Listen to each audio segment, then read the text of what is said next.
when you're talking about the best, you might actually be hurting someone, because let's say that I went to this restaurant, it's $500 a plate, and Mariah and I did it on our anniversary or something, and it was this once in a lifetime thing, and I'm telling someone about, oh man, the best restaurant in the world is this restaurant.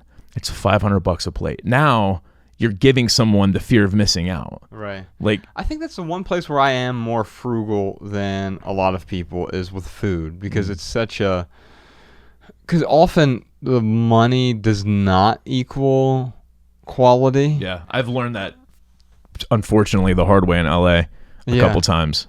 Yeah, and you can get really good quality at Chipotle. Yep. And you can go spend 4 times as much and get a mediocre meal. Yeah. That's gonna. I also think I have this aversion to being waited on. I hate being waited on. And so, like, if I have to go somewhere where they come to your table to take your order, it really turns me off. It is uncomfortable, man, because it's like when you have that experience with a waiter, it's like this. I always go out of my way to say, hey, thanks for doing what you do.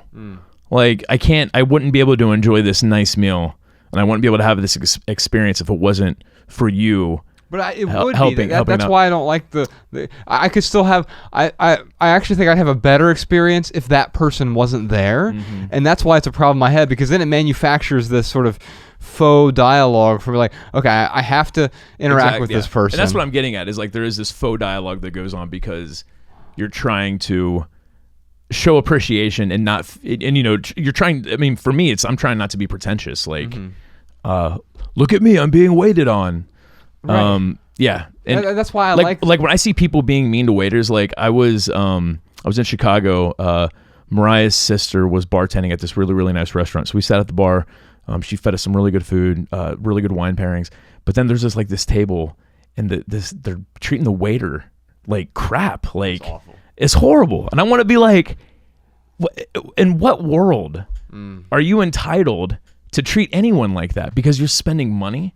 And it's funny because that's actually what this article kind of helped me realize too, is like, we unfortunately have this expectation that if we have enough money, we can buy the best product, or we can buy the best experience, or we could, whatever it is. And then that's our expectation. And then the experience happens, or we get the product, and then it doesn't give us that elation that we were expecting. It's all marketing. So yeah, so it's not, and the only reason, like the dude at the table who was going off on the waiter for whatever reason, like, that's his own insecurity, his own disappointment, that's on him. It has nothing to do with the restaurant. The food was amazing. Like, it had nothing to do with the food. It had everything to do with this dude set it up in his head that if he spent a certain amount of money, that he's entitled to X, Y, and Z, and instead he only got X and Y.